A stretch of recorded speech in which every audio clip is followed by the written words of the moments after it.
You and I go home and we press the garage door remote and we don't even think twice about it. The challenge for somebody in a wheelchair to be able to go home and to be able to get inside and cook a meal is something that most of us don't recognise because we're not living with it. So I'm Virginia Scores, I'm the Regional Manager for Health and Ability Services Southern. We're based here at St John of God, Halswell in Christchurch, where we do our transitional rehabilitation through the Granada Centre. And the Granada Centre has a full team of rehab and therapy professionals that support people in that rehabilitation journey. So for us, one of the challenges that we've been facing over the last couple of years is the difficulty that we're having in finding housing for people when they've come to the end of that journey with us, and we've put the work into, and they've put the work into getting ready to live in the community.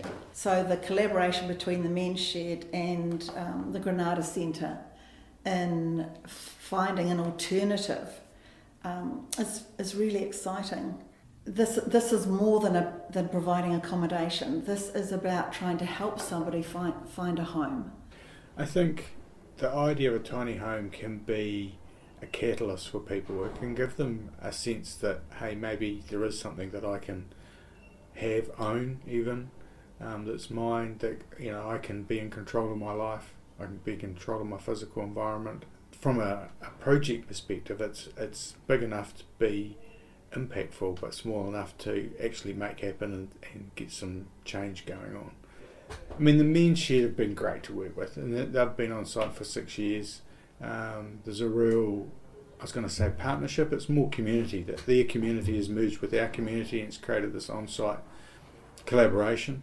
So when this project came along, they were able to use their expertise. They got a lot of guys there with a lifetime of experience and looking at design and how to innovate. Really, this whole project is about innovating and creating some new thinking to help people view their future. When you look at the tiny home concept, the big disadvantage for disability is the lack of floor area. And with the slide out, it just gives you so much more area to work with. Now, the other problem with a slide out usually is the floor levels not being the same. And with this design that we've come up with, it's going to give that flat floor area. The kitchen is an interesting one because we've made all the cupboards being able to come out and down to the level of the wheelchair. Same for the bench. We'll have those being able to go up and down as well. The ceiling hoist is going to make a big difference to people, isn't it? It will, it will, because that will travel right through from the bathroom into the bedroom, and it will enable somebody to be fully independent to the extent that they're able to be. It's a real opportunity to try some things and to prove how things can be done differently and how we can make a difference in people's lives so that they can live more independently, have more control over their future.